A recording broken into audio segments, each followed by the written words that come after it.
Bem, gente, boa tarde então. Vamos retomar, quer dizer, continuar, né? Dar continuidade à nossa leitura de Ser e Tempo, né? Com foco na segunda parte. Como o Daniel quer fazer o seminário com o Guilherme, ele acabou trancando a disciplina, né? Então eu estou aqui com o Guilherme para dividir com ele essa bucha aí do segundo capítulo. Então eu vou fazer a primeira parte, ou seja, do 54 ao 57, e o Guilherme vai fazer do 58 ao 60. Né? Bom, para a gente entender bem o escopo, né, do capítulo 2, é interessante retomar um pouquinho os últimos parágrafos do capítulo 1, né, que o Heidegger, como é habitual, né, como ele costuma fazer ao longo da obra, ele sempre antecipa o próximo movimento, né, ao final, né, dos capítulos, por vezes ao final das próprias sessões. Né? E nesse caso, né, então, a gente, como a gente viu nas duas últimas aulas, né, ele vinha tratando no primeiro capítulo do ser para a morte, que por sua vez foi vamos dizer, um conceito desenvolvido para responder à pergunta sobre a possibilidade de uma completude, de uma totalidade do ser aí. Né? E a gente viu, né, lá desde o parágrafo 45, que faz a transição da primeira para a segunda parte, que essa questão da totalidade não estava resolvida na primeira parte, né? O Heidegger faz um balanço da primeira parte e diz, bom, até aqui nós analisamos o ser aí em algumas de suas estruturas ontológicas fundamentais, tendo como foco, tendo em primeiro plano a cotidianidade, né? Portanto, o ser aí no modo do impessoal. Para conseguir fazer frente a essa questão da totalidade, né? Da totalidade de cada ser aí, uma vez que o ser aí é a cada vez meu, como a gente já tinha visto lá no parágrafo 9, né, no começo do livro, no primeiro capítulo. Ele precisa dar conta, então, dessa perspectiva da singularidade existencial, né, ou do processo pelo qual o ser aí se singulariza, né, e vamos dizer, esse, digamos, o foco, sobretudo, né, nessa primeira, num primeiro movimento aqui da segunda parte, né, pelo menos nesses 2, 3 primeiros capítulos. Bom, e aí a questão da morte se torna fundamental, né, porque é apenas com a morte que se pode ter uma noção do todo de uma vida, de uma existência individual de um ser aí. Né? Tendo, então, analisado o ser para a morte e tendo vinculado o ser para a morte à possibilidade de um poder ser mais próprio, que estaria ao alcance, digamos assim, do ser aí, singular, ele, ao final do primeiro capítulo, né, se coloca o seguinte problema. O assunto foi tematizado no primeiro capítulo, enquanto uma possibilidade ontológica, né, o poder ser mais próprio, né, que passa então por vamos dizer, por uma certa compreensão da morte, uma certa antecipação da morte, uma certa maneira de lidar com o fato da morte, né, a certeza dessa possibilidade. Tudo isso foi tratado, né, e orientado para o poder ser mais próprio no âmbito de uma reflexão que opera com possibilidades ontológicas. Né? Então ele diz isso no antepenúltimo parágrafo do 53, né, quando ele fala todas as relações do ser para a morte com o conteúdo completo da possibilidade extrema do ser aí, que a gente sabe que é a morte, tal como acima caracterizada, se conjugam em desvelar, desenvolver e conservar o direcionar-se antecipativo, ou o antecipar, eu joguei aqui uma expressão possível, que é o Vorlaufen, né, direcionar-se antecipativo, por ela constituído, como possibilitação dessa possibilidade. A delimitação existencialmente projetante do direcionar-se antecipativo tornou visível a possibilidade ontológica de um ser para a morte existenciário autêntico. Né? E quando a gente fala em existenciário, né, seguindo a opção da Márcia, a gente se refere àquilo que se dá, digamos assim, no âmbito ôntico, né, e não no ontológico. Então se trata de um poder ser mais próprio que tenha, que seja dado de algum modo na facticidade da existência singular. Daí ele em seguida se colocar o seguinte, né, desenvolver o seguinte raciocínio. Com isso, porém, emerge a possibilidade de um autêntico poder ser todo do ser aí, mas, grifos do Heidegger, mas apenas como uma possibilidade ontológica.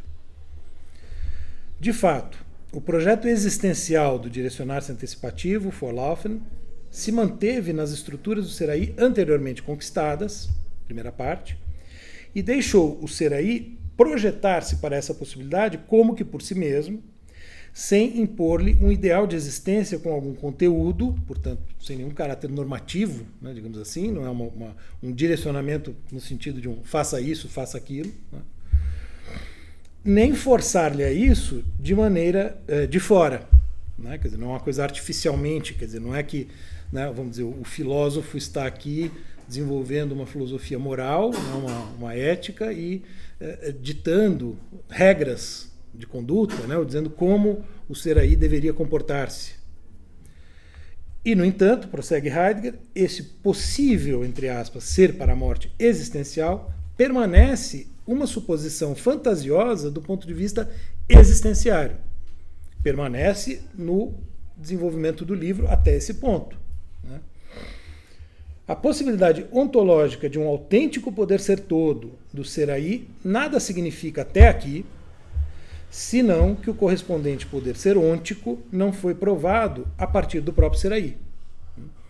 Então, quer dizer, toda essa conversa sobre o poder ser mais próprio, etc., o que o Heidegger está dizendo ela se deu no âmbito de uma reflexão existencial ontológica, sem levar em conta a dimensão ôntica, né, a dimensão existenciária. Ou seja, algo que se mostrasse na própria facticidade do ser aí, né? Acaso o ser aí se lança faticamente em um tal ser para a morte? Acaso exige ele, com base apenas no seu ser mais próprio, um poder ser autêntico que seja determinado pelo direcionar-se antecipativo? Então aqui no antepenúltimo parágrafo do 53 ele coloca as questões que ele vai agora, que começam a dar o direcionamento para o segundo capítulo, né? Ou seja, vamos observar o ser aí e ver se ele de fato exige esse poder ser mais próprio dele mesmo, que é o que vai acontecer no chamado da consciência. E ele diz, antes de responder essa pergunta, é preciso investigar, em geral, em que medida e de que modo o ser aí dá testemunho, ou atesta, a partir de seu poder ser mais próprio, de uma possível autenticidade de sua existência, e isto de tal modo que ele não apenas a mostre como existenciariamente possível, tá? Portanto, como uma possibilidade fática, né? Como uma possibilidade concreta, mas a exija por si mesmo, né? Ou seja, que ela apareça como uma exigência do ser aí para ele mesmo. A questão, então aí, né, o último parágrafo do 53, a questão ainda suspensa, portanto, sobre um autêntico ser todo do ser aí e de sua constituição existencial, será trazida a um solo fenomênico comprobatório apenas quando ela puder basear-se em uma possível autenticidade do ser aí que seja por ele mesmo atestada. Essa é a questão. Caso haja sucesso em descobrir fenomenologicamente uma tal atestação e aquilo que nela se atesta, emergirá novamente o problema. O problema. Se o direcionar-se antecipativo à morte, ou antecipar a morte, Vorlaufen, né, que até aqui foi projetado apenas em sua possibilidade ontológica, guarda uma conexão essencial com o autêntico poder ser atestado, né? Então, vamos ver se isso de que falamos até agora bate com alguma coisa no mundo real, né? Um pouco esse o ponto. Vamos ver se tem fenômeno correspondendo a isso, de fato, né? Se há alguma conexão aí. Esse é o ponto, né? E, embora ele use aqui algumas palavras, né, comprobatório, probehaltig, né, em alemão, né, a gente sabe que o Heidegger está fugindo o tempo todo, né, de uma certa metodologia lógico-científica. Isso, qualquer coisa nesse sentido, né, prova, evidência, demonstração, ele tenta escapar desse vocabulário né, porque justamente não se trata de uma verificação de caráter empírico, né, no sentido de uma Erfahrung, experiência no sentido vamos dizer, tradicional do termo, ou seja, no sentido da ciência empírica, né, e não se trata de demonstrações lógicas ou de caráter matemático. Trata-se de uma descrição fenomenológica, né, do ser aí, ou seja, do ser humano, que trabalha com vivências, Erlebnisse, não Erfahrungen, né, de todo modo com um campo de experimentação, digamos assim, com um campo de observação, portanto, muito mais amplo que aquele da experiência no sentido estrito, né, do termo, no sentido científico do termo. E isso vai ficar claro no segundo capítulo. Né? O que o Heidegger entende por isso? Porque o fenômeno da consciência é um típico fenômeno que só pode ser chamado de fenômeno, só pode ser considerado como tal no âmbito da fenomenologia. Porque no âmbito da ciência empírica, né, e o Heidegger vai dialogar com isso, você pode perfeitamente questionar a própria existência, né, de uma consciência, né, como assim uma voz da consciência. Quer dizer, esse fenômeno de que o Heidegger vai falar no segundo capítulo é o típico fenômeno, né, que a ciência, sobretudo numa atmosfera positivista como a da época, tende a recusar de maneira veemente, como algo factual, como algo de fato existente. Né? Então, e de outro lado, né, a religião captura isso e interpreta de uma certa maneira que também não é adequada. E ele vai, né, isso eu já tinha mencionado na aula anterior, né, ele está o tempo todo dialogando com essas duas interpretações. A científica de um lado, que recusa, de certo modo, validade a grande parte do que está aqui em questão, e a religião de outro lado, que interpreta tudo isso aqui de um modo muito específico, né, e dá um direcionamento que a gente poderia chamar de dogmático, né, para o assunto. Então, é disso que se trata no capítulo 2, né, de verificar se há algo na vida fática do ser aí, do ser humano, que ateste esse tal poder ser autêntico, né, de que ele vinha falando no capítulo 1, que passa, como vimos, né, isso já está estabelecido, por uma certa maneira de compreender e lidar com a morte. Ele vai, então, verificar se há algo que ateste e, a partir disso, pensar também essa outra figura que vai aparecer agora para nós, que é a Entschlossenheit, ou ser resoluto, resolução, né, algo nesse sentido. Bom, então ele começa o segundo capítulo no 54, procurando também outra coisa que a gente já percebeu que é habitual, né, que é frequente no texto. Ele começa delineando o problema, né? Então, o problema da atestação de uma possibilidade existencial autêntica. O que é muito importante nesse capítulo, né, justamente porque o problema tem a ver com essa questão que eu mencionava agora, ou seja, que tipo de fenômeno é esse? Esse fenômeno pode ser considerado algo existente, real, com capacidade comprobatória? Bom, é disso que se trata, né? Então ele começa os 54 dizendo: buscamos um poder ser autêntico do ser aí que seja atestado por ele próprio, né, em sua possibilidade. Mas para tanto é preciso encontrar, é preciso que essa atestação, digamos assim, se deixe encontrar, né? E aí ele diz, se ela deve dar a entender, né, ele usa essa expressão algumas vezes, né, que aí é uma expressão do alemão zu verstehen geben, né, dar a entender, que me parece, né, um pouco difícil de traduzir, porque embora a gente tenha essa expressão, né, em português, quando a gente fala ele deu a entender que, parece que é uma coisa meio implícita, né, ou eventualmente falsa, né? Aqui tem mais um sentido mesmo de oferecer uma informação sobre ele, né? Me parece que é mais isso. Então, se essa possibilidade, né, ou se essa atestação, né, deve dar a entender o ser aí a ele mesmo, então as suas raízes têm que ser procuradas aonde? No próprio ser do ser aí, né? Então ele diz no final do primeiro parágrafo, assim, a demonstração fenomenológica de tal atestação contém em si a evidência, né, e duas palavras, enfim, né, que é Nachweis, Bezeugung, Aufweis, Bezeugung e Nachweis, né? Quer dizer, 3 palavras aí que são um pouco difíceis de traduzir, mas que estão dentro desse campo semântico aí, né? Que tem a ver com demonstração, evidência, atestação. Então essa demonstração contém a evidência de sua origem na constituição ontológica do ser aí. Né? Então, e ele vai justamente logo já começar a falar disso.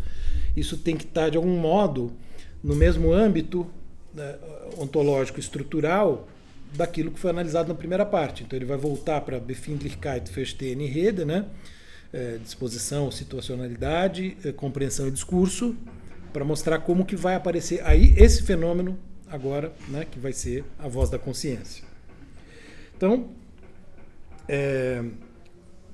um primeiro esclarecimento que ele faz é sobre a expressão si mesmo, selbst, que é uma expressão que tem, né, um peso muito forte, né, filosoficamente, todos sabemos disso. Há um diálogo aí com, certamente, né, um diálogo com boa parte da tradição filosófica, aliás, na obra inteira, como a gente sabe, né, mas ele vai mais adiante, eu vou falar disso, né, puxar uma nota de rodapé citando Kant, Hegel, Schopenhauer e Nietzsche, né, enfim, a respeito da compreensão dos Selbst, né. Ora, aqui, né, no âmbito de ser e tempo, no âmbito da analítica do ser aí desenvolvida na primeira parte, onde que apareceu essa figura dos Selbst, essa figura da Selbstheit. Bom, ela apareceu lá no capítulo 4, quando ele falava sobre o quem do ser no mundo, né? Em que ele analisou o impessoal e o Selbst, né? E viu 2 figuras que ele retoma aqui, o Man Selbst e o Selbst propriamente dito, digamos assim, né? Que está na base de toda essa discussão sobre a autenticidade. Foi um momento da primeira parte em que isso despontou pela primeira vez, né? Então, como que a Selbstheit, né, essa si mesmidade, digamos assim, né, foi determinada lá? Ela foi determinada como um modo de existir que, portanto, né, existir naquele sentido forte, que é próprio do Dasein, né, do ser humano, que não é partilhado com outros entes, mas um modo de existir que aparece como uma modificação existencial do humano, do impessoal. Portanto, existencialmente delimitada, no sentido de que, bom, né, o ser aí, ele é jogado no mundo no modo do impessoal. Isso, né, nós já cansamos de ver. Portanto, o que há a princípio, ou de início na maior parte das vezes, para usar aquela, né, zunächst und zumeist, é o impessoal. Então, a Selbstheit, ela aparece como uma modificação do impessoal. E aí a questão é, bom, como é que isso acontece? Por que isso acontece? Né? O que é isso aí? Né? Quando um determinado ser aí rompe de algum modo, né? De algum modo, a gente sabe que não é uma ruptura em sentido concreto, mas rompe de algum modo com o impessoal e busca essa Selbstheit. Né? O que acontece aí? É disso que se trata agora. Né? Ele quer tentar entender esse fenômeno. Porque é um fenômeno curioso, né? Existencialmente delimitado nesse sentido, porque a gente poderia dizer nem todo ser aí vai passar por isso, talvez a maioria nem passe, digamos assim. Então, o que é isso e quais as suas condições de possibilidade? Pergunta-se ele aqui. Bom, e aí ele retoma um pouco elementos lá do capítulo 4 e ele vai comentar. Vejam, que também é algo que a gente já viu, né, algumas vezes, e com a perda no impessoal, e aqui ele fala, né, em Verlorenheit, isso, né, coloca algumas questões para a gente, que eu vou mencionar em seguida, mas com a perda no impessoal, já se decidiu o poder ser fático mais básico do ser aí, digamos assim, né, ou seja, quais as suas tarefas, né, quais as regras que ele deve seguir no cotidiano, né, enfim, os costumes, a língua, uma série de aspectos da sua existência, né, de como, portanto, ele está aberto no mundo, e o mundo aberto para ele, está já dada pelo impessoal. Né? Com a perda no impessoal, que acontece com a queda no impessoal, né? Que, se a gente quiser, né, forçando um pouco o vocabulário, que acontece com o próprio nascimento, né? Quer dizer, você é jogado, né, no mundo e cai no impessoal. As tarefas, as regras, o jeito, a própria noção de eu, tudo vai se configurando a partir do impessoal. O que faz com que o ser aí fique aliviado, digamos assim, da responsabilidade de escolher por si próprio todas essas circunstâncias da sua vida fática, né? E aí o Heidegger, né, retoma, né, a pergunta lá do capítulo 4, mas quem então está escolhendo? Né? Foi uma questão que a gente discutiu na última aula também. Né? Bom, a gente sabe que, né, há uma escolha aí, né, o sujeito dessa escolha é o ninguém, o indeterminado, é o próprio impessoal, né, o das man. Mas trata-se agora de entender como que se reverte de algum modo essa absorção no impessoal, essa perda, essa queda, esse, né, acho que absorção é uma boa palavra, né, esse ser engolido, digamos assim, pelo impessoal. Então trata-se, e aí é curioso, né, porque o Heidegger vai usar várias palavrinhas aqui com a partícula zurück, né? Então trata-se de um zurückholen. Zurück é de volta, né, para trás. Então trata-se de recuperar-se por si próprio da perda no impessoal. Sich zurückholen aus dem Man, ou seja, retirar-se a si próprio do impessoal. E isso tem que acontecer como a nachholen, né, a retomada, digamos assim, eine Wahl, de uma escolha. Então é como se é um querer ter a escolha, né? É um querer trazer para si essa escolha que está na mão do impessoal. Então trata-se de tirar do impessoal e trazer para si. É interessante, o Kierkegaard ele fala muito do estágio ético, Uhum. né, sobre que a eticidade está relacionada com escolher pela escolha. Uhum. Né? É o sujeito que escolhe escolher, né? Porque senão ele fica, eu não sei, fazer mais um paralelo aqui para tentar falar disso, né? Se é que eu estou entendendo bem. Uhum. Mas aquela coisa meio da má-fé Uhum. do Sartre, né? Parece Sim. que a pessoa está numa espécie de determinação assim, cotidiana da escolha. Sim, sim. Né? Eu acho que aqui você tem realmente, né, um tema nuclear do existencialismo, né, que está no Kierkegaard, que está em outros autores. Né? Quer dizer, o Heidegger está, claro, colocando nos seus termos, né, nas especificidades que isso tem aqui, mas a gente está no mesmo âmbito aí. Né? Mas o que é interessante, né? Bom, enfim. Então, a gente já tinha visto a figura do querer ter consciência também, né? Quer dizer, tem um elemento aí que vai estar ligado com a resolução, com a Entschlossenheit, né? Que é uma decisão de fazer isso, né? Que eu estou descrevendo. Agora, eu deixo aqui como uma provocação, uma questão para nós. É curioso, né? Que o Heidegger use tanto aqui essa expressão zurück, né? Porque supostamente, segundo, né, a gente vem acompanhando o raciocínio na primeira parte, etc., não existe um antes da queda ou um antes da perda no impessoal. Então como é que pode ter um zurück, um voltar, um recuperar algo que parece ser anterior à perda, né? Quer dizer, fica aí um certo mistério, eu diria, né, que perpassa esse capítulo, acho que a gente, né, vai discutir isso. Enfim, né, como se houvesse, né, embora a gente sabe que a lição básica do Heidegger está dizendo não tem, né, não tem um eu ali esperando para ser encontrado. Mas, ao mesmo tempo, o vocabulário desse capítulo nos deixa muito intrigados, né, porque ele fala em recuperar, né, encontrar e assim por diante. Né. Embora haja um momento em que ele também usa a palavra criar, que eu vou mencionar, vou chamar a atenção para isso. Bom, claro, né? Então, se o ser aí está perdido no impessoal, ele tem primeiro ele diz, encontrar-se, finden. Né? Para isso, ele tem de ser mostrado a si mesmo em tal possibilidade. Ele tem de ver como ele pode ser algo que ele já é. né? E aqui volta um pouco daquilo que eu sempre comento, né? Como que o texto do Heidegger, né? Como que a obra, né? Ela vai desenvolvendo um percurso, né? Em que é como se o próprio Seraí estivesse passando, né? Por esse processo. Então vejam, né? É preciso mostrar, isso precisa ser mostrado a si mesmo. Bom, é o que está acontecendo aqui também, no percurso da obra, né? Nesse capítulo. Então, estamos em busca disso, dessa atestação.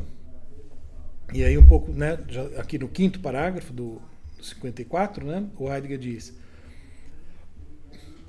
o que vai, quer dizer, qual é o fenômeno que ele propõe que nós, vamos dizer, onde parece estar, vamos dizer, a chave para resolver esse problema, naquilo que a autointerpretação, aqui eu cito, a autointerpretação cotidiana do Seraí, né, aquilo, né, que é conhecida, então a autointerpretação cotidiana do Seraí, que é conhecida como voz da consciência, né, Stimme des Bewusstseins, né?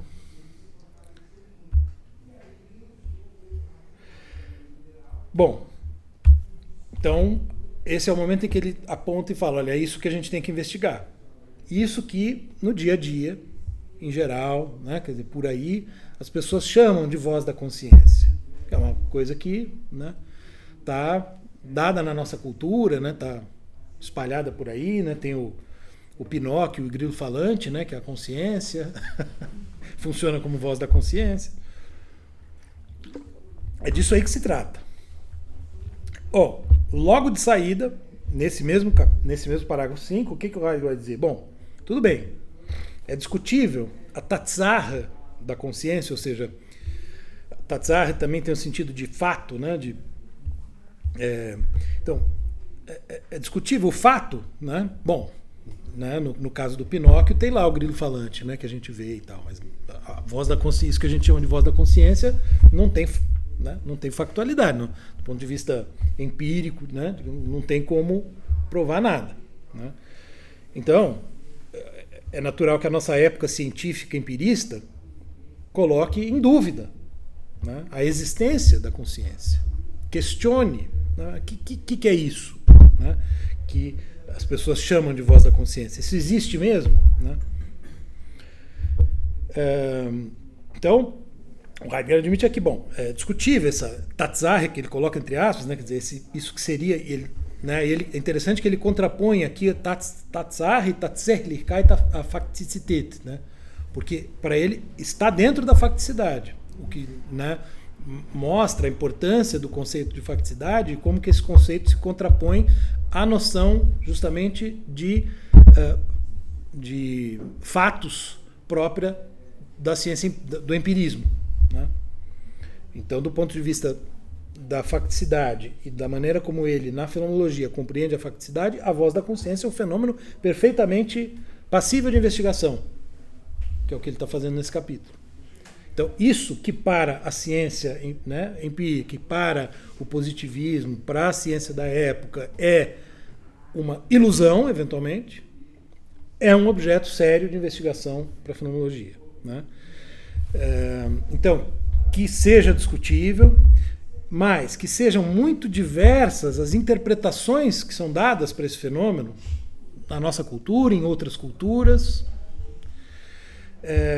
Diz o Heidegger aqui, isso, vamos dizer, nada disso, o fato de ser discutível, depõe contra o fenômeno, justamente, se a gente entendeu o que significa um fenômeno no interior da fenomenologia. Antes, confirma o seu caráter originário. Como se, né, no limite, olha, justamente, o fato disso estar aí, né, e das pessoas discutirem, questionarem, uns falarem que não existe, outros falarem que existe, toda essa discussão, de certo modo, confirma que o fenômeno está aí, né, e que é constitutivo do ser aí. Então, né, na análise que ele está começando aqui, a consciência é posta, diz ele, na thematische Vorhabe, né, quer dizer, então nessa posição prévia temática, digamos assim, né, de uma investigação puramente existencial no interior de uma ontologia fundamental. Bom, Então, o primeiro a fazer, diz ele, é perquerir esse fenômeno, né, da consciência em seus fundamentos e estruturas enquanto fenômeno do ser aí. Né? Com base nos elementos até aqui acumulados, né, ao longo da obra. Então, justamente porque se trata de uma análise ontológica, ela não se confunde, por exemplo, com uma descrição psicológica de vivências. Né? O psicologismo é sempre um alvo, né, dos fenomenólogos, né, desde o Husserl. Então, não se trata de descrição psicológica, assim como não se trata, menos ainda, né, de uma explicação biológica.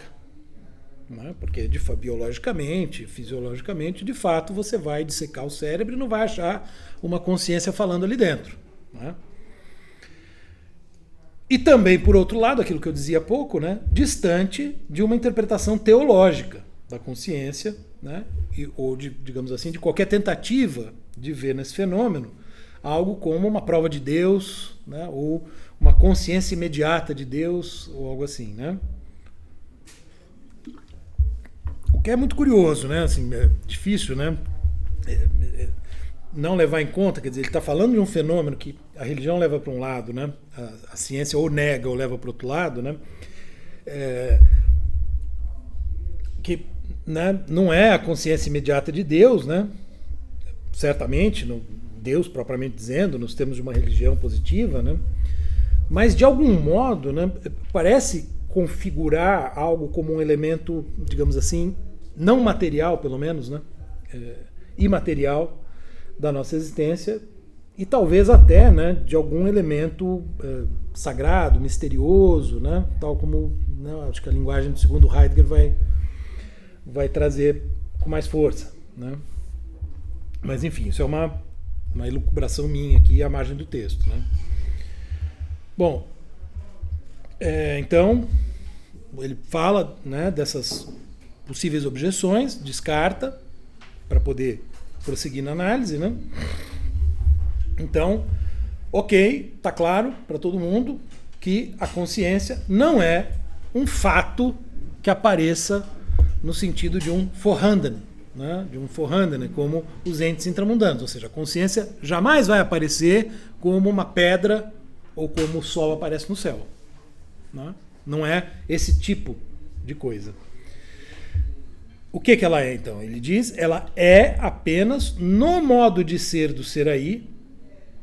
Portanto, é uma coisa que acontece junto com o ser aí, acontece com o ser aí.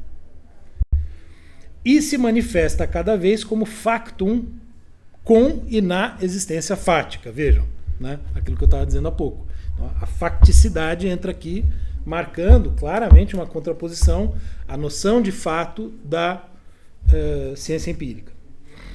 Então, evidentemente, reforçando, né, o que dizíamos, a exigência de algo como uma prova empírica da Tatsächlichkeit, não da Faktizität, né, ele está jogando aqui com esses dois termos, a exigência de uma prova empírica seria um absurdo. Né? Assim como também não se poderia querer justificar, legitimar, por assim dizer, né, de algum modo, a sua voz, né, ou tentar encontrar um conteúdo e legitimar o conteúdo disso que a voz está dizendo, né, como uma filosofia moral poderia fazer. Sei lá, penso no Rousseau, por exemplo, né, quando fala que a piedade é o dedo de Deus em nossos corações. Né, quer dizer, como se tivesse ali, né, um conteúdo, a voz da consciência. Né, aqui não. Então, todas essas interpretações, ou querer prova, tal, tudo isso é por quê? Porque há uma má compreensão do fenômeno do ponto de vista ontológico. Ou isso que o Heidegger chama aqui de Verkehrung, né? Ou seja, como se fosse uma inversão, uma perversão, uma transformação equivocada do fenômeno. Né? Que aparece por todos os lados, digamos assim. Né? Quer dizer, eu já dei aqui alguns exemplos. Então, aparece na biologia, aparece na psicologia, aparece na religião. Quer dizer, está todo mundo, é um pouco isso que ele está dizendo, está todo mundo interpretando errado. Isso que a gente chama de voz da consciência. E, portanto, ir por esses caminhos, dialogar com esses pontos de vista, não vai nos levar a lugar nenhum. É isso que ele está dizendo. Né? Então temos que seguir um caminho próprio aqui. que é, como a gente sabe, a fenomenologia tal como ele vem estabelecendo desde o começo do livro, né? Então ele está seguindo, né, na mesma toada, né, digamos assim. Bom, e aí então, propondo-se a analisar esse fenômeno então dessa maneira, ele diz, né, isso já no 8º parágrafo, né, que é o penúltimo do 54, a consciência, de novo, né, dá algo a entender, né? Etwas zu verstehen gibt. Esse algo, né, ele coloca entre aspas, né, justamente porque a gente já viu, né, quer dizer, não tem bem um conteúdo, né? Então, bom, o que é isso que ela dá a entender, né? Então, ela dá algo a entender, ela, diz ele, abre. E ele grifa aqui, né, o abre. Ora, isso nos dá a indicação para recuperar, a indicação, a gente poderia dizer a indicação formal, para recuperar o fenômeno na abertura do Seraí, que é algo que já foi analisado na primeira parte, no capítulo 5 da primeira parte. Né? Então, como eu dizia, né, o tema dos élibes apareceu no capítulo 4, aqui ele remete ao tema da abertura que apareceu no capítulo 5. O que é a abertura? Como que se constitui a abertura nos termos do capítulo 5 da primeira parte? Ela se constitui de Befindlichkeit, disposição, ou algo talvez como situacionalidade, Verstehen, compreensão, e Rede, discurso. Né? São os três constitutivos, os três existenciais constitutivos da abertura, do aí, né? Que exprime a abertura do ser no mundo. Né? A ideia do da, né? Da sein. Agora que nós estamos analisando a consciência, o que o Heidegger diz? Né? Nós estamos, de certo modo, ampliando a nossa compreensão da abertura. Né? A consciência nos dá mais elementos para entender o aí, para entender o da. Então, vejam, primeira coisa, se é uma voz, uma Stimme da consciência, é um modo discursivo, é um modo do discurso. Então ele diz, né, o chamado da consciência tem o caráter de um chamado, de um Anruf, né, que ele vai jogar com várias palavras em torno do Rufen. Né? Então tem Anruf, Gerufen, enfim, são, digamos, variações em torno de chamar, convocar, clamar, tanto é que as traduções variam, né, um pouco. Então tem o caráter do chamado do ser aí para o seu próprio, para o seu mais próprio poder ser si mesmo. E isso no modo de um chamado para o mais próprio ser culpado. Aqui vai ser um outro elemento que vai aparecer nesse capítulo fundamental, que é o schuldig, né? Que é a parte que o Guilherme vai falar, que tem o sentido de culpado ou indébito também, né? Porque a palavra Schuld em alemão, o Nietzsche explora muito isso na genealogia da moral, né? Ela tem o sentido de débito e culpa ao mesmo tempo. Né? Então é interessante o jogo, né, que eles fazem com isso, né? Tanto Nietzsche como Heidegger aqui. Enfim, isso, né, vai aparecer mais na parte do Guilherme. Mas ele já está avisando aqui, né? Esse é a primeira sessão do capítulo, né? Então ele já está indicando, olha, a gente vai ser por aqui. Né?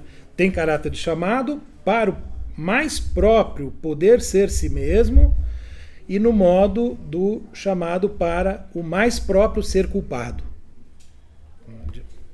Kircher na veia. Né? Bom, e aí o Heidegger insiste, quer dizer, esse primeiro parágrafo, outra coisa que a gente está vendo sempre se repetir no texto heideggeriano, né?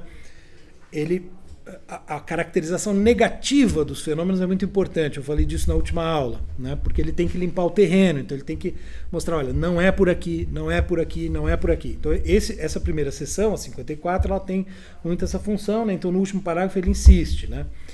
Nós vamos passar longe de entender corretamente o fenômeno se a gente embarcar em certas teorias, né, que de algum modo chancelam uma certa interpretação vulgar da consciência, né? E isso não vai resolver, não vai nos servir, porque não vai ser o que a gente está buscando, que vai atestar a possibilidade, né, existenciária do poder ser, mais próprio, etc, etc. Agora, o que ele diz aqui. Se é um chamado, né, da consciência, é um Gewissensruf, chamado da consciência, é preciso que haja um escutar. Né? Aqui começa um ponto muito importante da compreensão desse fenômeno, né? Porque ele então já está falando em chamar, está dizendo, olha, se tem chamar, tem que ter escutar. É um modo do discurso. Então, chamar e escutar. Um rufen e um hören. Né? E aí, esse hören também vai envolver, como eu já dizia, né? Algo como um querer escutar. Né? Que está junto do querer ter consciência. Né? Então, tem um elemento volitivo que aparece, né? Que já apareceu antes para a gente, que a gente está vendo, que nesse capítulo aparece com uma certa força, que é algo também para a gente ter em mente, né? Ter bastante atenção. A compreensão do chamado, né? Ele afirma aqui no finalzinho do 54, vai se desvelar justamente como esse querer ter consciência. Por quê? Então, eu só vou escutar o chamado e compreender o chamado se eu quiser muito ter consciência. Né? Eu preciso estar aberto para isso. Quer dizer, se eu, vamos dizer, né, se eu enquanto indivíduo, né, estou aferrado numa concepção de mundo positivista, né, evidentemente eu vou falar, não, essa voz aqui na minha cabeça é uma ilusão, né? Eu não vou ouvir, né, algo nesse sentido, né? Essa voz é ilusória, eu preciso, sei lá, tomar remédio para essa voz parar de me incomodar, né? Não, ele está dizendo o seguinte, eu preciso dar atenção a essa voz. Né? Portanto, isso vai um tanto na contramão de muito do que nós tendemos a fazer no mundo contemporâneo, né? Que é negar valor a essas vozes internas, né, digamos assim. Ou achar que a gente está ficando maluco, ou qualquer coisa do tipo. Né? E isso vai estar relacionado, né, com aquilo que a gente já viu, com o querer escolher a escolha, que vai estar no Entschlossenheit, né, que também o Guilherme vai falar sobre isso. Que é um outro passo aqui. Né? Então, nesse capítulo, como, né, vai acontecendo, então aparecem algumas figuras novas aqui, né, que são fundamentais. O chamado da consciência, né, claro, evidentemente, que é o fenômeno que está sendo analisado, né, no capítulo. Esse elemento da culpa, né, da Schuld, e a Entschlossenheit, né, essa resolução, esse ser resoluto, essa decisão, que é uma decisão de caráter existencial, né, no sentido forte. Né? Outra coisa que faz parte, né, dos autores existencialistas, quer dizer, aquele momento, né, em que há uma virada. Né? No Kierkegaard seria talvez o salto. Né? Enfim. Uma Entschlossenheit, uma resolução, né, um momento de decisão a partir do qual tudo muda, né, na vida da pessoa, digamos assim. Né? Bom, passo para o 55.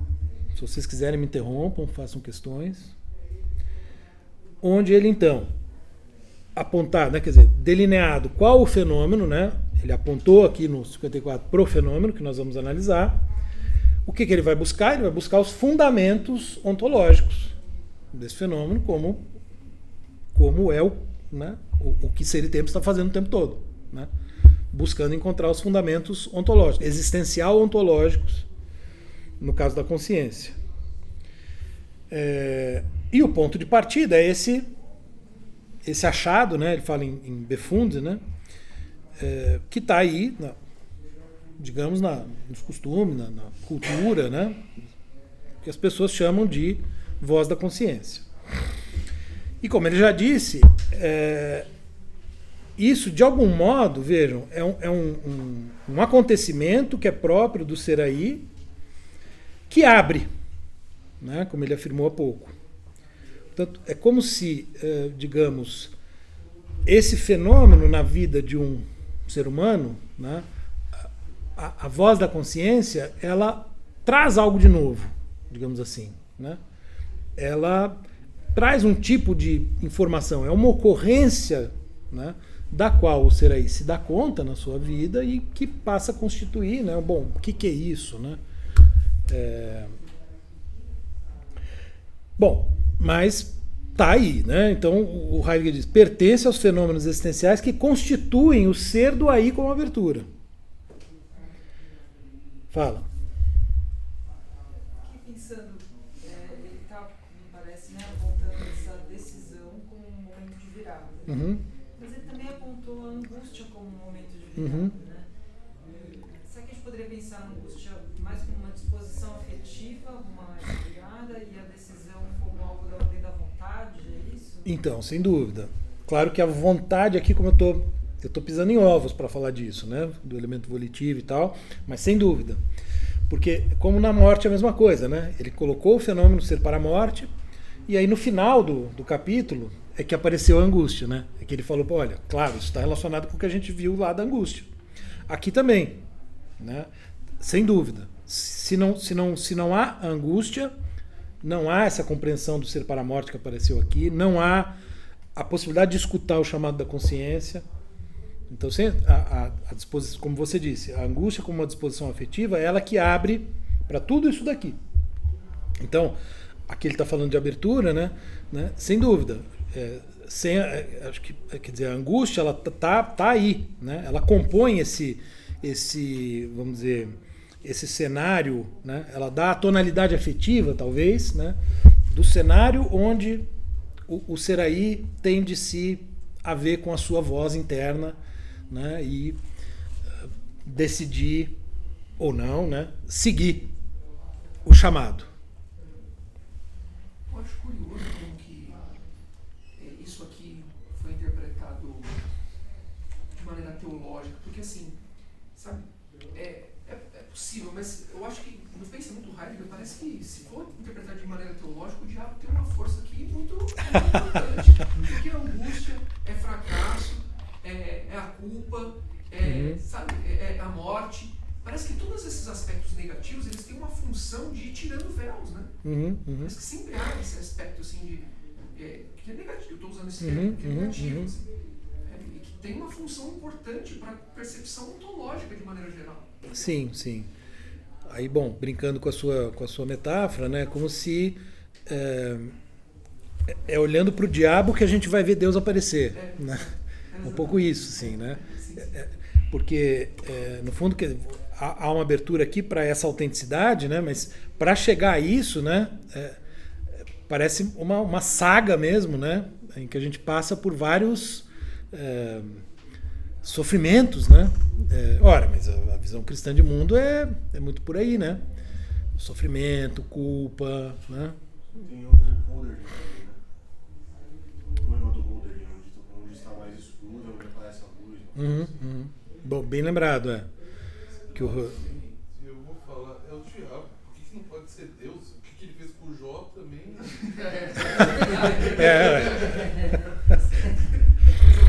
Sim. Boa.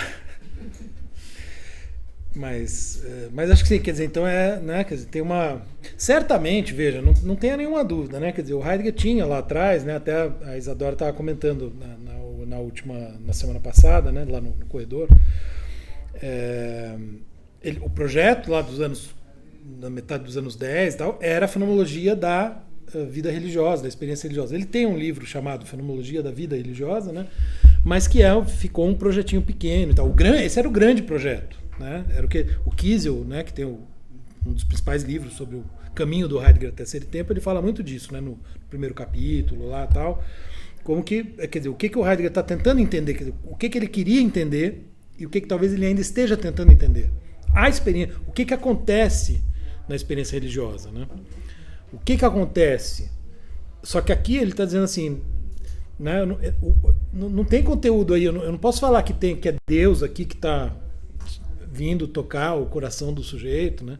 Quer dizer, não tem como ter nenhum tipo de conhecimento desse Deus, né? Nem científico, nem fenomenológico. Então, por isso que ele afasta as interpretações religiosas. Mas o fenômeno de que se trata, né? E toda a atmosfera dele, né? Quer dizer, tem toda uma caracterização aí, certamente vale também, né? Quer dizer, a barca, a gente poderia colocar, né, para usar os termos, né, que ele muitas vezes volta, né? A gente poderia dizer que, por exemplo, a experiência religiosa do cristão, por exemplo, né, ou seja, do católico, do luterano, que são as duas experiências que ele teve, né? É um modo derivado disso.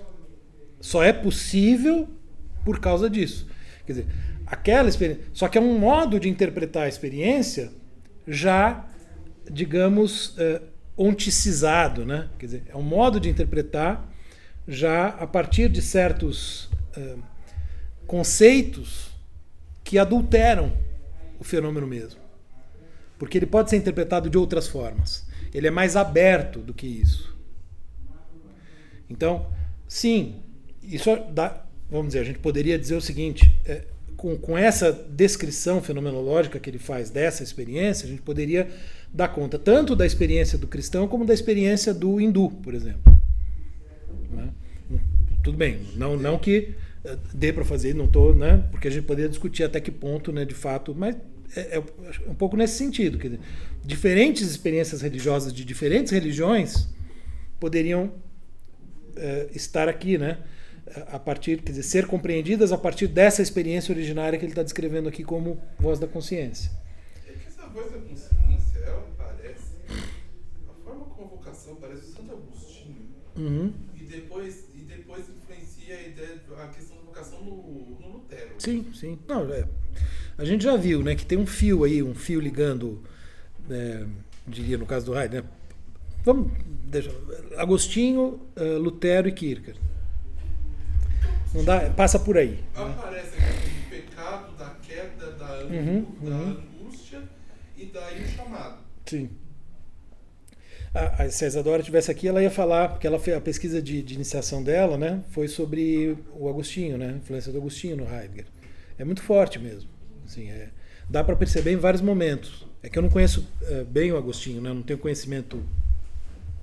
Ela foi estudar Agostinho justamente para entender o Heidegger, né?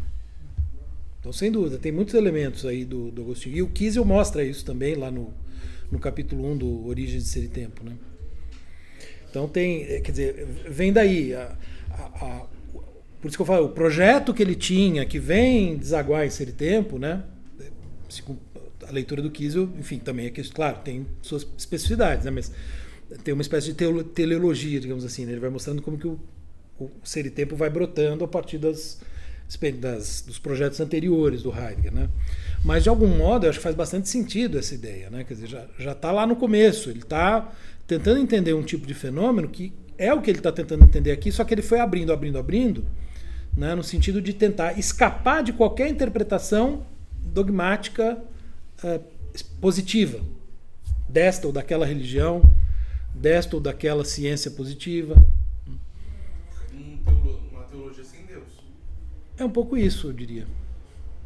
Né? A própria ideia de teologia negativa tem um pouco a ver, né, com essa ideia. Né? Quer dizer, é um pouco o não, né, o negativo do mundo positivo. Só que a gente não tem muito o que dizer sobre. Né? É interessante, eu estou lendo um livro sobre Wittgenstein e Heidegger, em que do Manfred Geyer, né, ele chama Wittgenstein e Heidegger, Os Últimos Filósofos. Não sei se vocês já viram esse livro. E alemão, não sei se tem tradução. Por português, com certeza, acho que não.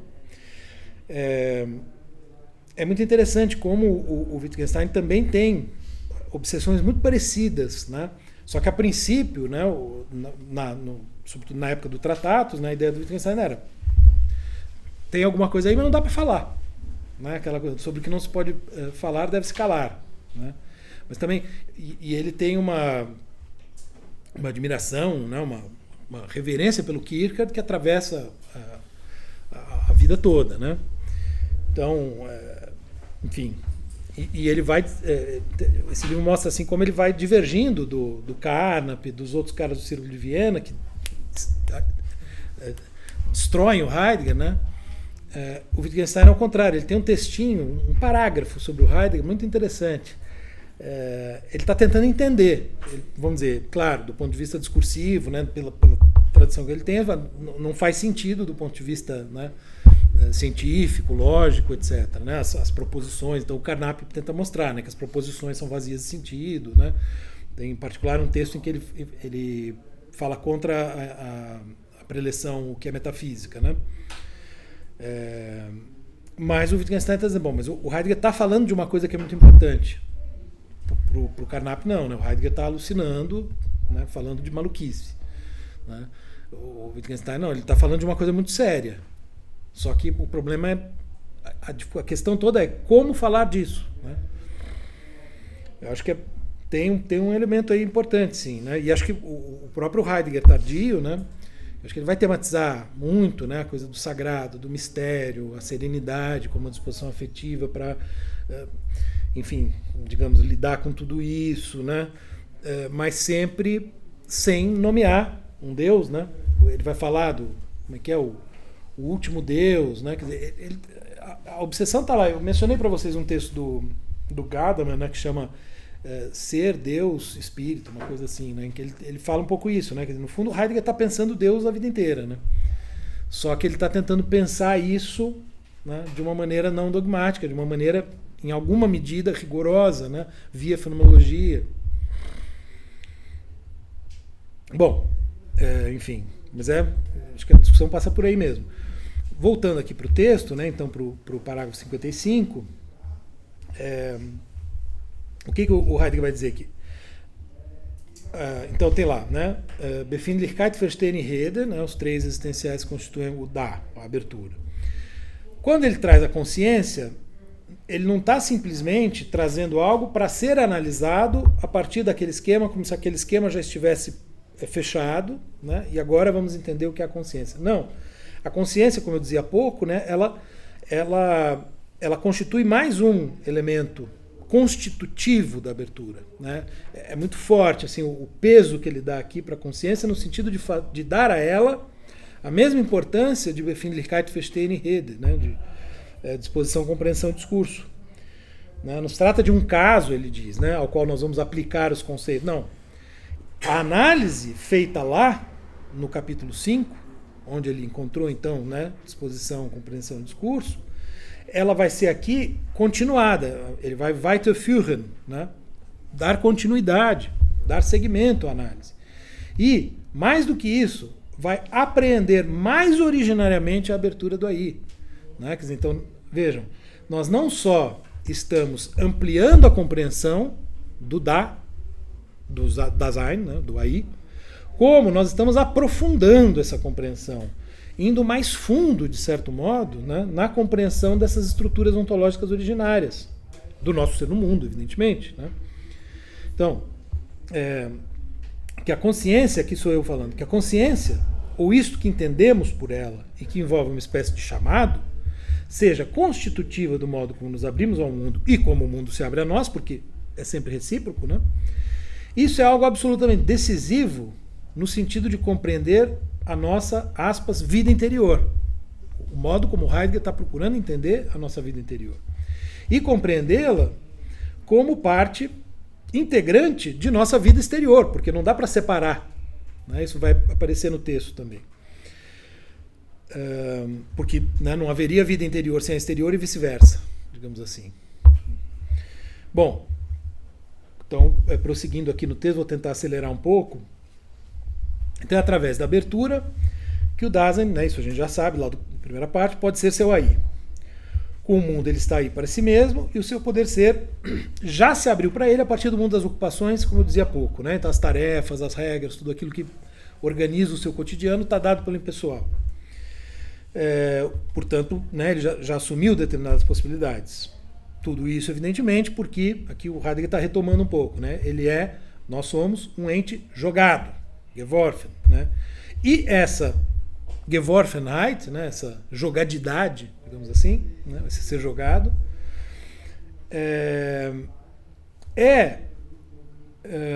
aberta por meio do ser afinado, do Gestimmtsein, de maneira mais ou menos clara, enfim, né, de maneiras diferentes, mas o Gestimmtsein, né, então, que tem a ver com Befindlichkeit, mas aqui adquire, né, quer dizer, veja que interessante, né, porque a voz da consciência é Stimme. Né? Ora, a Stimme aqui adquire um papel importante para a caracterização da Stimmung, que é o que a gente normalmente traduz ou por tonalidade afetiva ou por afinação, né? né? O Gestimmtsein por ser afinado, né? Então, de algum modo, esse fenômeno da voz da consciência ele está relacionado com todas essas, com a disposição afetiva, com a tonalidade afetiva dominante, né? na existência, né? Daquele Dasein, né? Digamos assim, né? Então, e aqui é interessante porque o Heidegger, né, no segundo parágrafo do 55, né, ele se refere a Befindlichkeit e coloca entre parênteses Stimmung, praticamente fazendo equivaler os dois termos, né? Embora, né, haja também em outros momentos uma diferença, né? Mas aqui ele aproxima fortemente e a figura da Stimme, né, da voz da consciência, parece justamente permitir isso, né? Tornar a Befindlichkeit a própria afinação, né? Colocar, a gente poderia pensar, né, o ser aí numa relação harmônica com a sua própria Befindlichkeit, né? Porque se a gente pensa aqui em afinação, a gente pensa também em harmonia, né? A gente tem um pouco isso. Atmosfera. Principalmente na literatura, isso. Que é uma noção, né, muito importante, inclusive na literatura da época, né? Então, a compreensão, então ele está falando aqui, Befindlichkeit, e a compreensão também está aí envolvida, né? Porque esses existenciais eles estão sempre, eles aparecem juntos, né? Quer dizer, eles podem ser separados quando a gente analisa aqui, né? Como o Heidegger está fazendo, mas eles são sempre dados em conjunto, né? Quer dizer, eles acontecem conjuntamente na existência, na nossa existência. Só uma observação, eu não sei se estou certo nesse pensamento, mas, por exemplo, quando a gente usa o termo como pintou um clima, essa ideia de clima, o clímax, né, que tem no teatro, isso está de alguma maneira conectado com essa noção de estímulo? Sim, acho que a ideia de clima, da atmosfera, né? Sem dúvida, sem dúvida. Vamos dizer, clima talvez seja uma palavra da linguagem natural, do dia a dia, né? Que também está apontando para algo dessa natureza, né? Sem dúvida. Inclusive, né, muito interessante porque, veja, quando, né, o Heidegger insiste muito nessa dimensão aberta entre o que a gente poderia chamar de vida interior e vida exterior, né, como eu disse agora. A tonalidade afetiva nunca é algo de que o indivíduo pode dispor soberanamente, né, vamos dizer, determinar a sua própria tonalidade afetiva. A tonalidade afetiva ela é constitutiva do seu entorno, né, de onde ele está, das pessoas com que ele se relaciona, enfim, do seu mundo, né? Você não pode pensar assim, né, o indivíduo sozinho, né, querendo dizer, né, não, agora eu vou ficar numa disposição alegre, né? Acorda de manhã e fala, hoje eu vou passar o dia alegre, né? Não é assim, né, que funciona. Um pouco isso. Justamente porque o que determina o ânimo dominante são vários fatores, né, que constituem o mundo.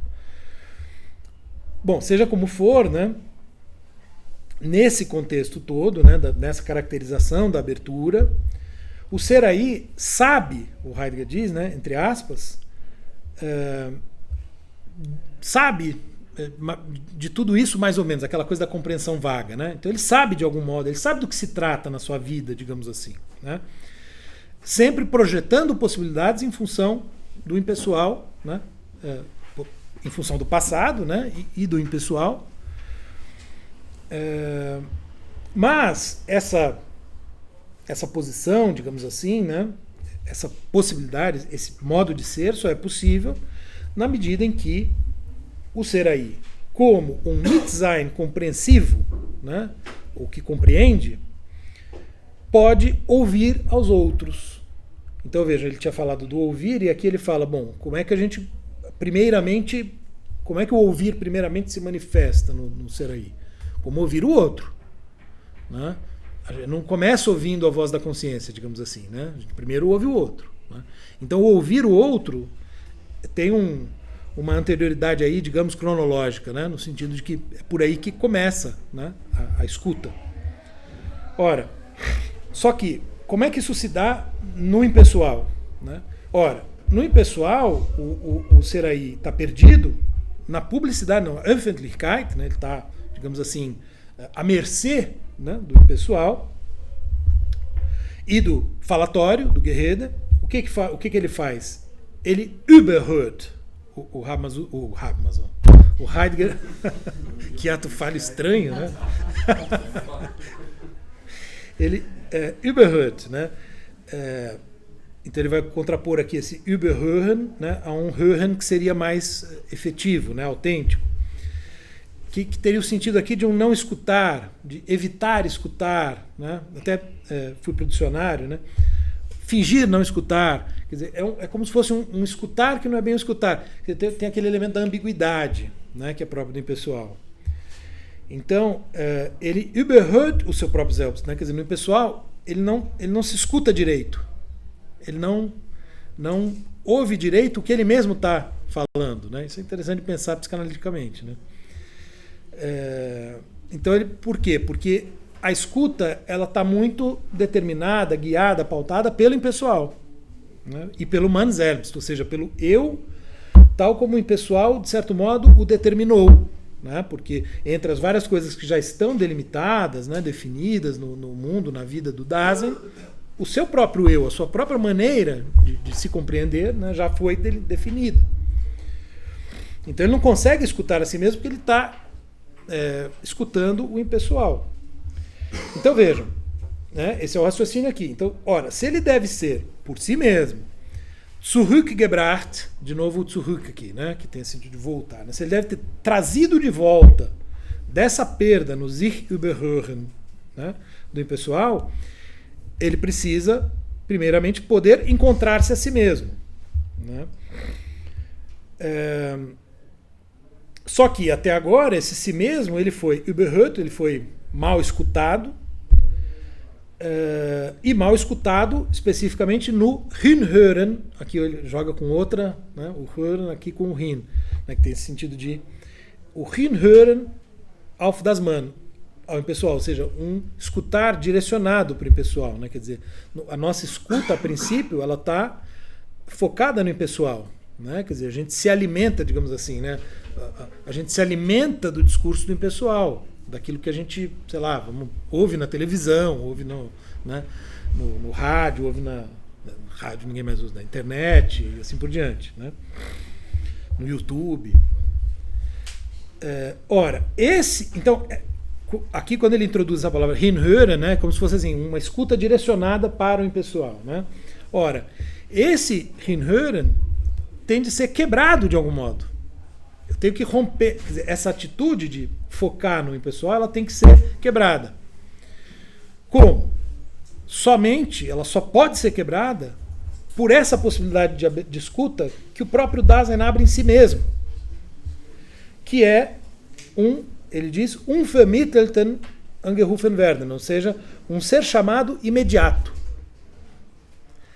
Quer dizer, ele diz, não é uma prova, não é uma consciência imediata de Deus, mas é um ser chamado imediato, né, dentro de si mesmo. Ora, o raciocínio é assim, né? Vejam, né, se o tempo todo, né, o discurso é ditado pelo impessoal, a única coisa que pode romper essa escuta é uma voz que vem de outro lugar, digamos assim, que não do impessoal. De onde vem essa voz? Essa voz vem de dentro do próprio Dasein.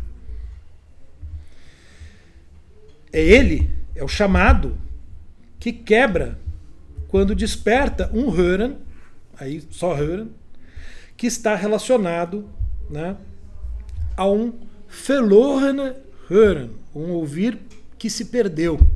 Vejam que interessante, né?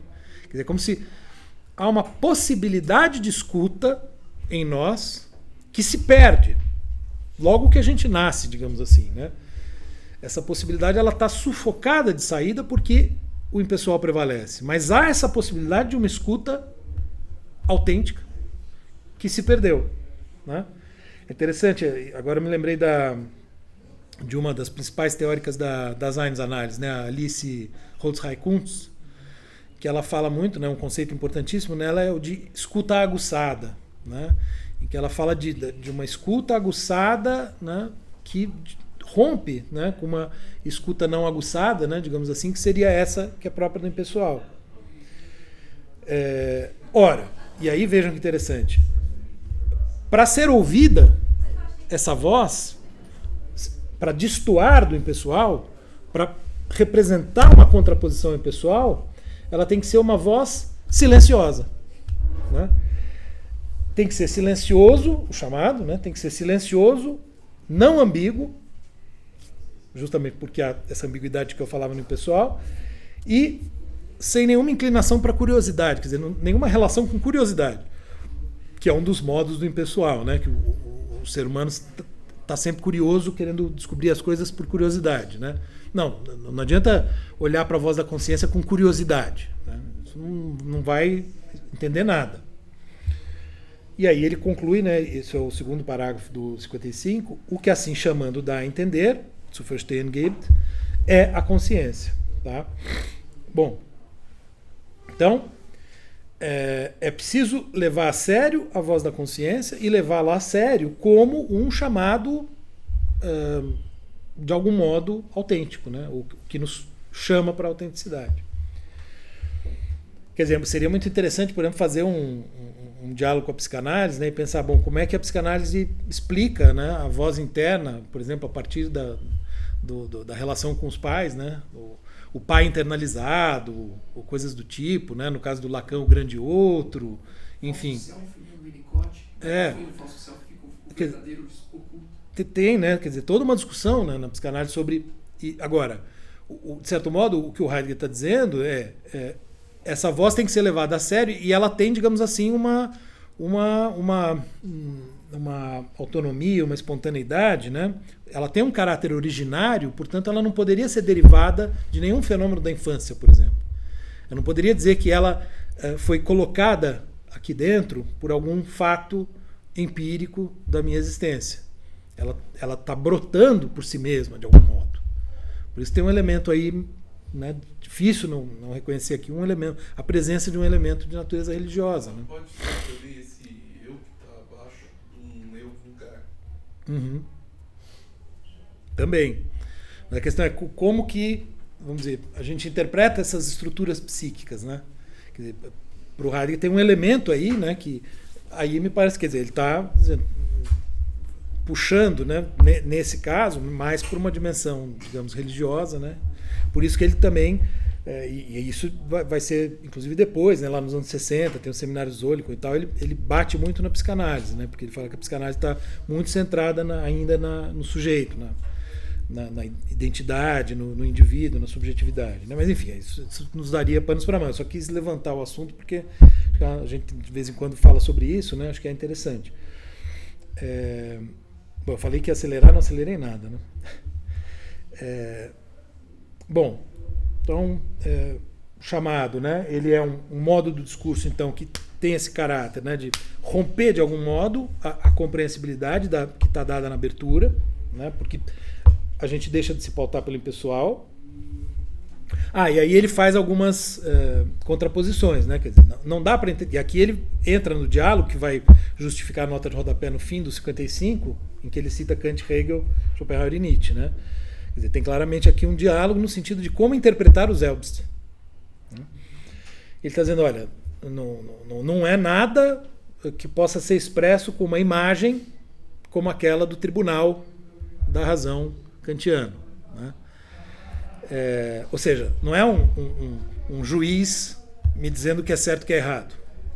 Né? Não é, porque o Kant ele vai pensar a lei moral como algo que determina o agir, que tem também uma completa espontaneidade em relação à necessidade da natureza, por exemplo, que permite a ele solucionar, né, o problema da filosofia moral, a possibilidade da moral,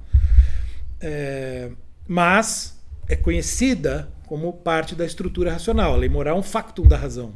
Né? O Kant usa, inclusive, a expressão factum, né? Que é curioso.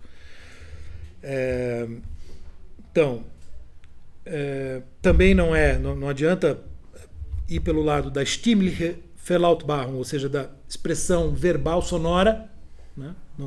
Porque ela é silenciosa, e assim ele vai excluindo, né, mais alguns caminhos interpretativos. Né?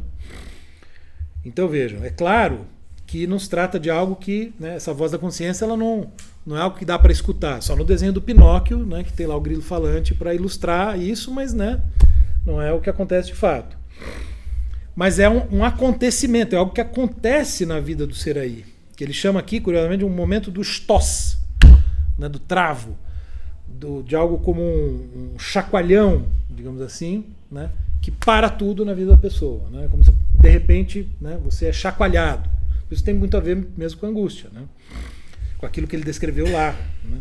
E aí tem uma coisa muito interessante, né, isso está no terceiro. O 55 ele é curto, mas é muito interessante, né, tem muitos elementos aí. Ele diz: Gerufen wird aus der Ferne in die Ferne, né, ou seja, chama-se a partir de longe para longe. Quer dizer, tem um longe que aparece aqui que também, né, é muito misterioso, né? E o que é atingido, digamos assim, pelo Ruf? Aquele que quer ser zurückgeholt, aquele que quer ser recuperado. Né? Então tem esse elemento de uma redenção, né? Quase uma salvação, né? Para aproximar de novo com Kierkegaard. Né? Bom, então, e parece assim, né? Quer dizer, é um longe, e por mais que, né, a gente está aqui nessa coisa, né, parece que quando ele fala zurück, usa vários verbos aí, bom, parece que tem um antes, né? Que não poderia ter a princípio, né? Um antes do ser jogado. E esse antes parece algo agora longínquo, distante, né? E é como se fosse um longe que chama para longe, quer dizer, como se fosse um voltar para Deus, né? Mas enfim, né? Só que ele está tentando tirar, evidentemente, né, a conotação especificamente religiosa dessa ou daquela religião e assim por diante. Bom, e aí ele diz, são só 4 parágrafos, né, no 55. O que se fez até agora foi um esboço do horizonte fenomênico para análise, né, porque boa parte dela, inclusive o Guilherme que vai trazer depois do intervalo, né. Então já está mais ou menos claro o que tem que ser, né, qual é o fenômeno e qual é o horizonte, digamos assim, né, quer dizer, para onde que a gente tem que olhar para entender esse fenômeno. Tá? E aí ele vai dizer aqui, vamos evitar certos caminhos. Não dá para interpretar como Seelenvermögen, faculdade da alma, Verstand, entendimento, Wille, vontade, ou Gefühl, sentimento. Né? Ora, né? E tantas outras interpretações que a gente pudesse imaginar, ele diz a insuficiência dessas representações é muito clara. E aí, na nota da rodapé, ele cita não à toa Kant, Hegel, Schopenhauer e Nietzsche. Né?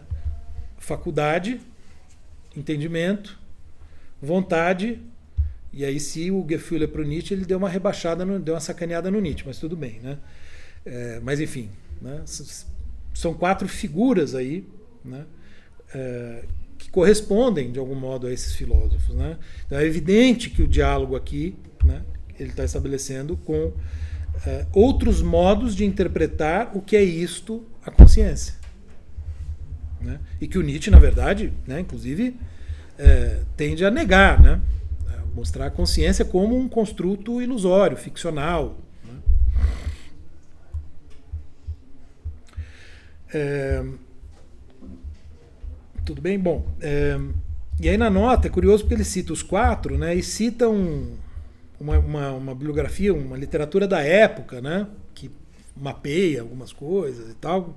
Não vou entrar aqui para a gente não, mas né, o que ele está querendo mostrar é que essas tentativas todas, quaisquer tentativas de interpretar objetivamente, explicar cientificamente, digamos, a consciência, não dão certo. O único jeito de entender a consciência é esse aqui, né? Evidentemente. E a consciência, aliás, é um pouco inconsciente, né? Sim, exatamente. É uma noção aqui de... Porque, na verdade, veja que interessante, né? Não é Bewusstsein, é Gewissen. Isso é faltou até eu ter comentado isso antes, né? Há toda uma discussão, né, sobre a diferença entre esses dois termos. Né? No Hegel, por exemplo, há uma diferença importante.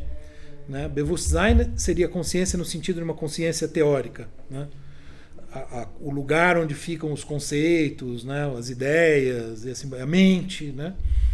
A Gewissen, muitos traduzem, né, acho que no Hegel, né, como consciência moral. No Hegel e em outros autores depois, né? Mas eu sei que há essa hipótese de tradução, né? De Gewissen por consciência moral, para diferenciar da consciência teórica. Então, justamente, ele está falando de um Gewissensruf, né? Então, um chamado dessa consciência que não é a consciência de caráter teórico, então, em que haveria uma consciência propriamente dita, né? No sentido, vamos dizer, tradicional do termo, né? É algo muito mais inconsciente do que consciente, talvez a gente poderia colocar nesses termos, né? Mas como a fenomenologia ela está usando o termo consciência, ela está usando qual? Está usando Wissen ou está usando... Não, o Husserl é Bewusstsein, né? Acho que é. Que é intelectual. É. Até porque, né, o projeto do Husserl é um projeto científico, né, de compreensão da consciência, né? Inclusive, aqui é o tempo todo, né? Gewissensruf, né? Não sei se em algum momento ele usa Bewusstsein, agora estou perguntando. Que não é isso, exatamente. Acho que em algum momento eu dei uma rata aqui e falei Ruf des Bewusstseins, eu estava equivocado. O tempo todo é Gewissensruf e justamente Bewusstsein, que seria consciência no sentido, né, teórico, no sentido de estar consciente, né, de algo, não é a interpretação correta. Bom, aí eu vou agora, né, de fato tentar acelerar os 56 e 57, porque acho que até aqui o caminho está ficando, né, mais ou menos claro. O que ele vai fazendo então no 56, né? Então a gente viu que ele está tratando de um fenômeno que é um chamado, que é um modo discursivo, etc, etc, ou um clamor, uma convocação, né, algo dessa natureza. Portanto, um apelo, a gente poderia dizer assim, um apelo interior silencioso, são palavras minhas, que leva o ser aí a partir de um certo momento, digamos, estranhar ou não se reconhecer mais no Man selbst, não se reconhecer mais naquele eu que estava posto para ele como sendo a interpretação correta de si mesmo. Ele não consegue mais se ver daquela maneira. Ele deixa a identidade, por isso tem tudo a ver com angústia, né? Quer dizer, a própria identidade rui, colapsa, né? Ele usa aqui uma palavra semelhante. Há um colapso do eu. Há um colapso da identidade. Né? E aí, a partir do momento que eu não me reconheço mais nesse eu que estava dado, né, começa, a gente poderia dizer assim, aí, em termos meus, né, uma espécie de jornada em busca de si mesmo, que se configura, isso vai ficar claro aqui no 56, como o que ele vai chamar de um Selbstgespräch, que seria um monólogo, né? Porque é o Dasein que chama e o Dasein que é chamado, né? Então, tem um caráter aí, alguns autores vão criticar, né, que é um negócio solipsista e tal, mas a gente já até falou disso na última aula, né? Mas é um Selbstgespräch, então é uma coisa que se dá com o Dasein dele com ele mesmo. E então aqui o 56, né, ele vai analisar exatamente o caráter de chamado, né? O Rufcharakter, né? O que significa dizer que a Gewissen tem um caráter de chamado? Então, bom, um dos elementos vai ser esse, é um Selbstgespräch, né? É um chamado muito peculiar, é silencioso, como a gente já viu, né? Então vejam, aqui o Heidegger começa o 56, na verdade, dizendo uma coisa que é muito semelhante ao que ele diz lá no começo do Ser e Tempo, né, quando ele fala da pergunta, né? Assim como a pergunta, o chamado, e a gente poderia dizer em geral o discurso, né, quando a gente fala algo, quando a gente, enfim, né, pergunta, fala, comunica, etc., aquilo de que se fala, aquilo de que se pergunta, aquilo está envolvido na pergunta, né? Isso é uma coisa muito importante, porque com isso, né, o Heidegger está evidentemente recusando a ideia, né, de uma verdade como correspondência, né, de tal maneira, bom, aquilo de que se fala está lá e eu preciso ver então se o que eu estou dizendo, né, o que nós estamos aqui comunicando, corresponde ao objeto, né? Não. Aquilo de que se fala está no próprio discurso. É uma coisa que até quando eu estava falando da própria constituição do mundo, né, você fez uma pergunta, bom, então os objetos já aparecem como linguagem, né? Quer dizer, já está tudo como linguagem para nós. Então, né? Nesse sentido, aquilo de que se fala já está contido, né, na fala. Eu não posso separar. Bom, então no caso do chamado, o que ele fala alguma coisa sempre, né? Quer dizer, não tem um conteúdo universal aqui que o Heidegger pudesse estabelecer aqui, como talvez alguns filósofos tentaram, né? Mas sempre está dizendo alguma coisa, né? A voz da consciência. Para cada Dasein, ela está lá dizendo alguma coisa. Ao informar, vejam só, aqui é que aparece a palavra criar, schöpfen, que é realmente a palavra, né, de criação forte, né? Que se usa para Deus criou o mundo. Então, ao informar algo, o discurso cria o Geredete, cria aquilo de que se fala. Achei interessante, né, que tem aparecido aqui a palavra cria. Ele diz: O discurso cria o que fala. cria aquilo de que ele está falando. Cria aquilo que ele está falando. Parágrafo que tá isso? Está no comecinho do 56. Mas em qual parágrafo do 56? No primeiro. Ó, é aqui. Zur Rede gehört das Beredete worüber. Né? O worüber seria, né, aquilo de que se fala. Então, pertence ao discurso. O discurso, sie gibt über etwas Aufschluss und das in bestimmter Hinsicht. Né? Então, informa algo, digamos assim, né, de um certo ponto de vista. Aí ele diz, aus dem so beredeten, né, disso de que se está assim falando, ele, né, de Rede, discurso, schöpft, cria das, was sie je als diese Rede sagt, ou seja, aquilo que a cada vez ele como discurso diz. Então ele cria, como que cria o seu conteúdo, digamos assim, né? Das Geredete als Zohar, ou seja, aquilo de que se fala enquanto tal. Até esse momento eu achava que Foucault tinha criado isso. É interessante que na tradução É. do Marcelo utiliza retira, né? É isso que eu estava procurando criar aqui, não estava achando. Termo tão importante. Talvez porque aos dem so beredeten, né? Quer dizer, então ele pega, mas é como se ele pegasse o material daqui e criasse aqui, Sim. né? Então vamos dizer, do material, claro, a gente poderia pensar assim, do material linguístico, né? Porque a minha voz da consciência, claro, isso vai depender do grau de maluquice, né? Mas a princípio a minha voz da consciência vai falar comigo em português, né? Se ela começar a falar em russo, é porque a coisa está bem feia, né? Mas se ela é silenciosa, ela tem uma língua. Boa pergunta, né? Mas Ele vai entrar nessa discussão, É. né, também falando aqui da verbalização, É. mais no sentido de comunicação. É. E também fiquei com essa dúvida, teria uma língua, né? eu acho que sim. Eu acho que inclusive agora é que me ocorreu dizer isso nesses termos, né? Porque se ela comunica algo, né, ainda que seja uma autocomunicação, né, quando a gente pensa pela linguagem, né? Quando a gente está sozinho pensando em alguma coisa, né? A gente Mas usa a se for linguagem. recorrer agora no próprio discurso religioso, o crente vai falar que ele não escutou, que ele sentiu. É. Sei lá, se isso como, né, depende de língua. Uhum. Não, é que eu acho que a questão da língua seria assim, porque, vamos dizer, o material, né, usado para criar isso de que a voz está falando, por isso que eu pensei nisso. Né? Mas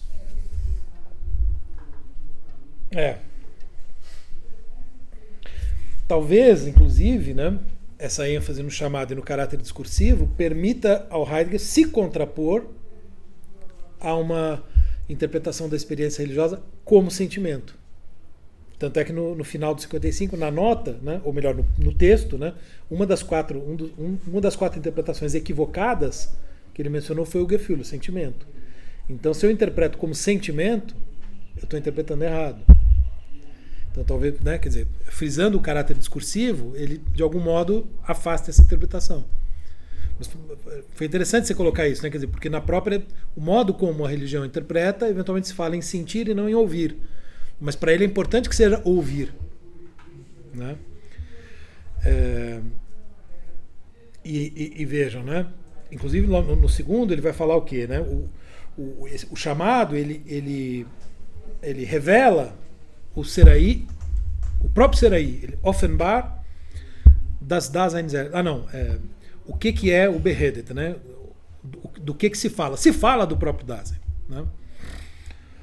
Ele é o objeto desse discurso. E ele, essa resposta é tão indiscutível quanto indeterminada.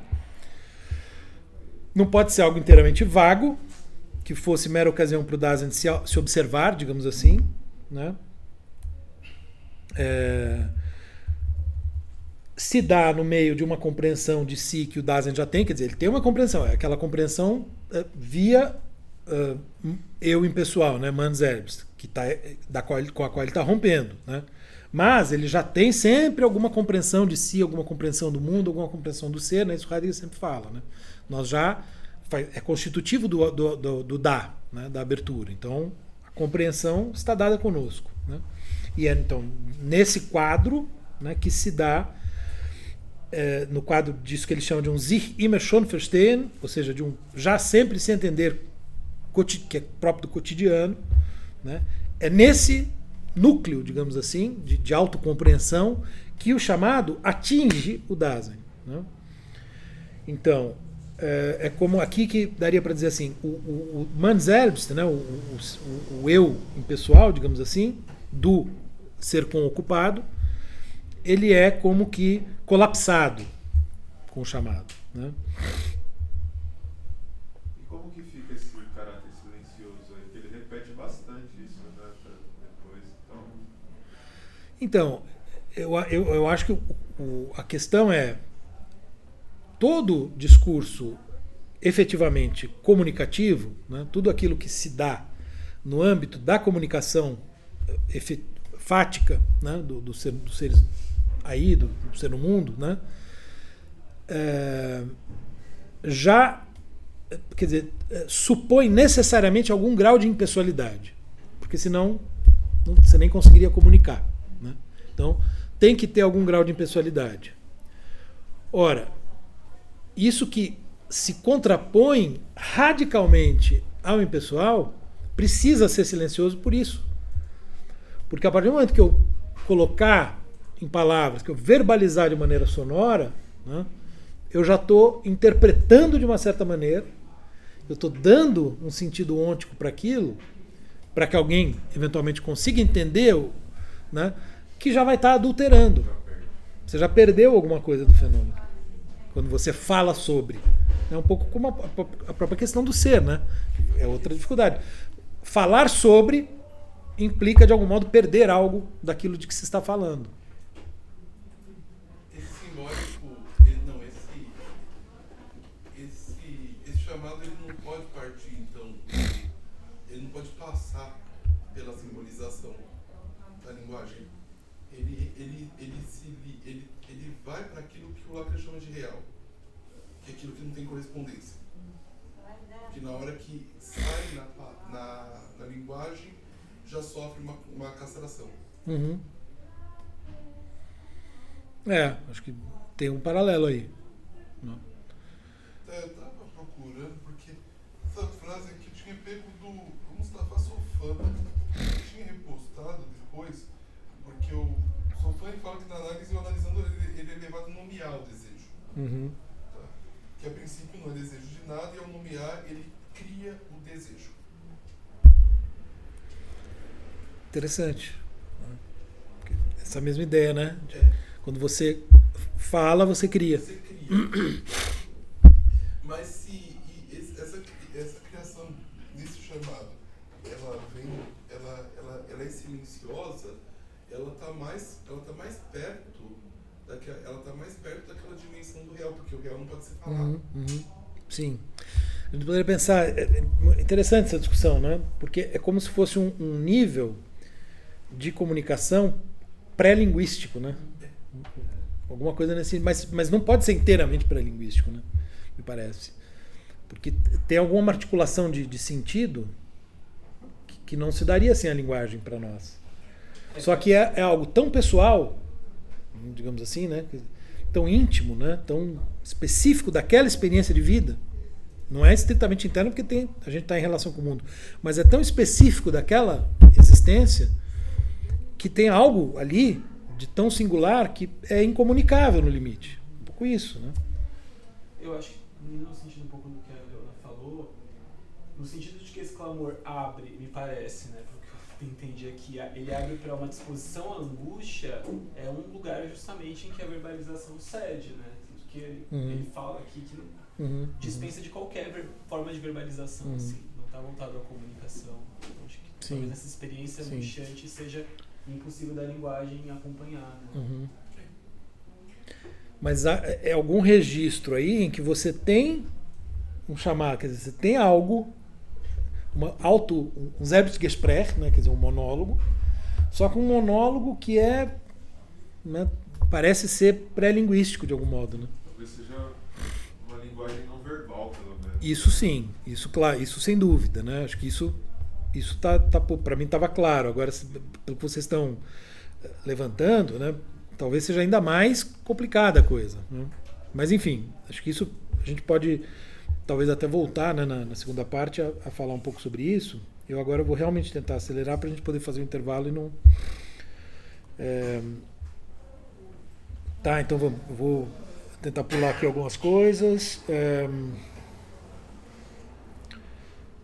Então vejam, né, o Man selbst é chamado, né, esse eu impessoal, né, é chamado para o selbst, né?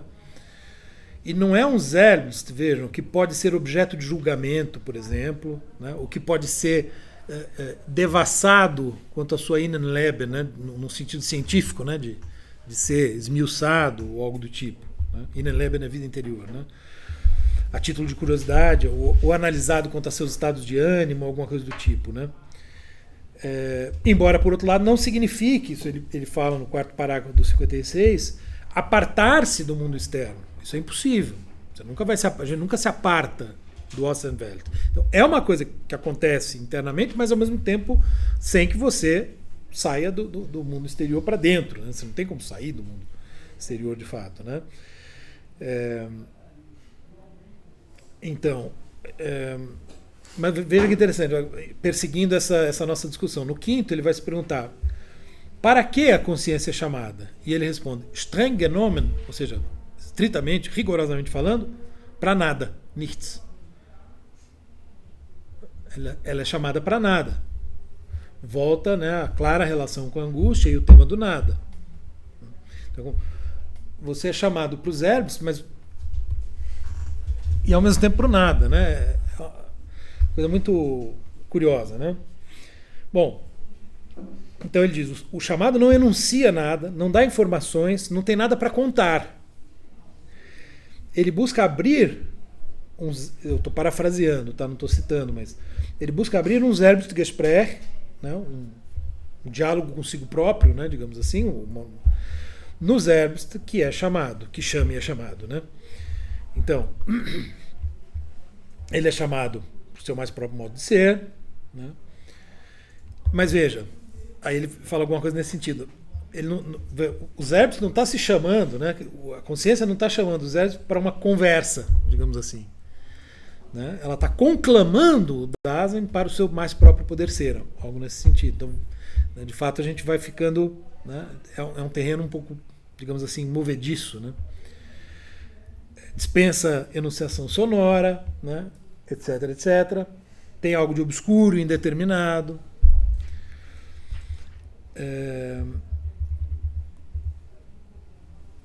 E assim por diante, né? Quer dizer, então tem algo aí, né, de indeterminado, de misterioso. E mais, né, uma coisa que ele acrescenta também, mostra que a compreensão disso não pode esperar por uma comunicação ser colocada numa frase, num enunciado, numa proposição, né? Porque na hora é bem aquilo que a gente estava falando, né? Na hora de colocar na proposição, perdeu.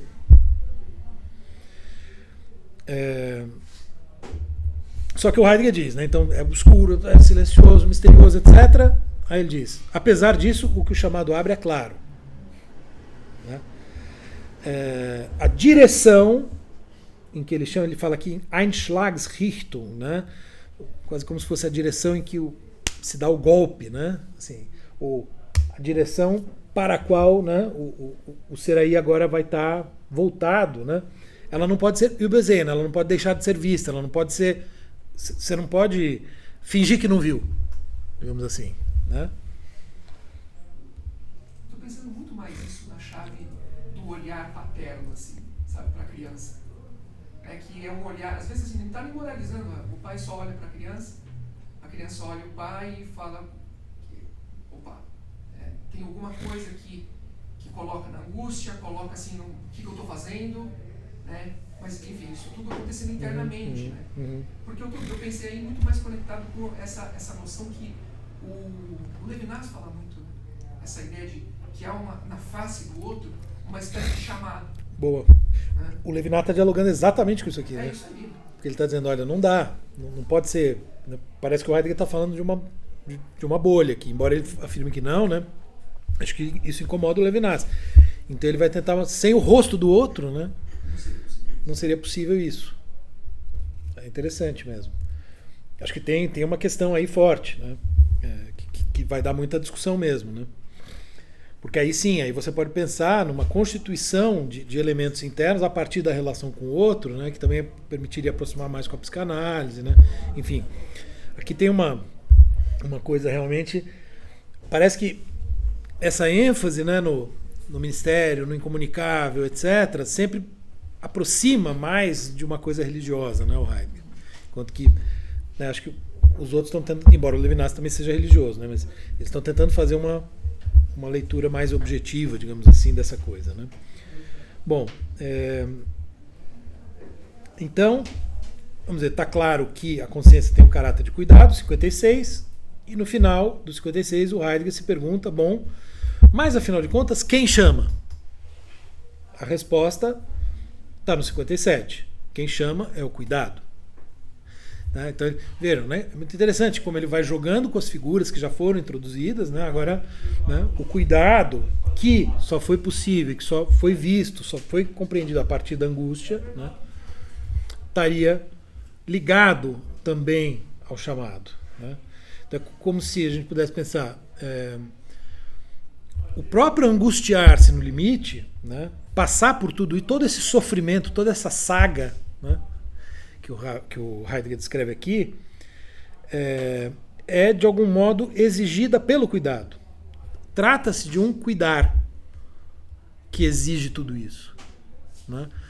Claro, o modo de interpretar o cuidado é sempre também uma coisa difícil, etc. Né, tem um sentido, mas veja, de algum modo, é um modo pelo qual o ser aí singular está cuidando da sua existência, está lidando com a sua existência, está tocando a sua vida, mas tocando a sua vida de um outro modo, né? Aqui.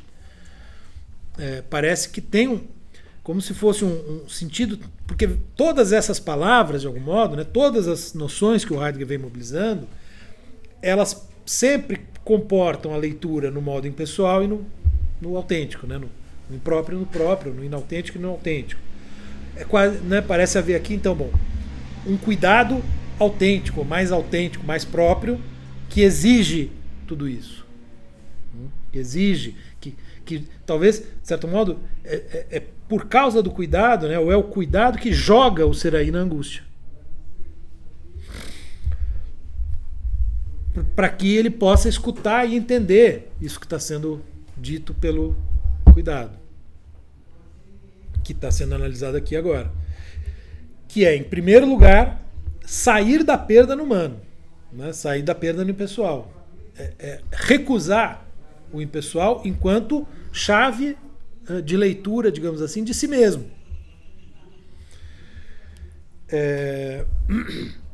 Tá? E aí, evidentemente, quer dizer, isso atinge em cheio o eu, o si mesmo, né? Quer dizer, é um processo, né, certamente a gente poderia dizer doloroso, difícil, né, brutal em alguma medida, que está acontecendo. Quer dizer, ele está falando de uma coisa muito, né, muito forte, né, uma experiência muito forte. O ser aí se chama a si mesmo na consciência.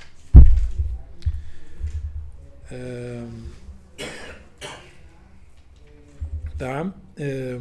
E vejam, aí vai ter, no terceiro parágrafo do 57, por exemplo, ele vai falar o chamado, né, ele nunca é planejado, preparado ou arbitrariamente realizado, né? Realizado conforme a sua vontade, né? Ele diz, es ruft, aqui lembra aquela passagem do Nietzsche, né? Em que ele fala es denkt, né? Não é o eu que pensa, né? Então, algo chama, né? Es ruft, o es entre aspas, né? Es ruft. Wieder erwarten und gar wieder willen, ou seja, contra qualquer ou sem qualquer expectativa, contra qualquer expectativa e contra qualquer vontade. Então teria um elemento involuntário fundamental. Só que ao mesmo tempo tem o querer ter consciência, né? Então, quer dizer, tem um jogo aí com algo que é voluntário e involuntário, ativo e passivo, né? Tem um momento que ele vai falar disso mais para frente. Ao mesmo tempo.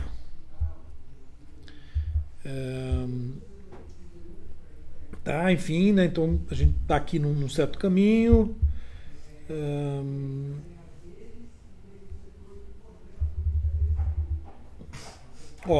Que no sétimo, né? Que ele seja faticamente, que nós sejamos, que nós existamos, digamos assim, né?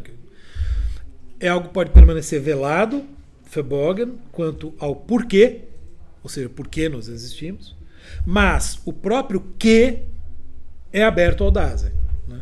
E isso é o que a gente está acompanhando em toda essa conversa, né? Na angústia, no cuidado, quer dizer, que existimos, né? O Das via, vamos dizer, é o espanto com a própria existência, em última instância, com o fato de que o mundo existe, né? Aí nesse livro que eu estou lendo, o cara fala, tem uma frase do Wittgenstein em que ele fala alguma coisa assim, é um assombro com o fato de existirmos, né? É um pouco isso.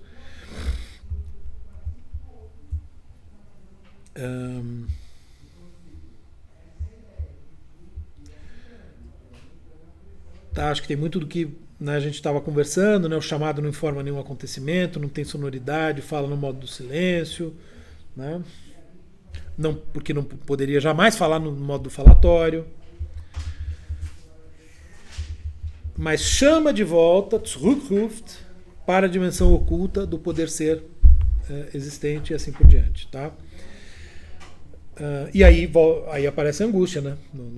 No parágrafo 11 do 57, quando ele vai falar o chamado gestimmte, ou seja, sintonizado, tonalizado pela angústia, é o que possibilita ao ser aí, antes de mais nada, o projeto de seu si mesmo como um poder ser mais próprio, né? Então veja, a mesma coisa que aconteceu no capítulo da morte. Ele descreveu o ser para a morte e aí, num determinado momento, aquilo que a gente já estava suspeitando, ele próprio disse, olha, isso aqui está diretamente relacionado com a angústia, está diretamente relacionado com o que a gente viu lá atrás, quando a gente falou da angústia. Tá?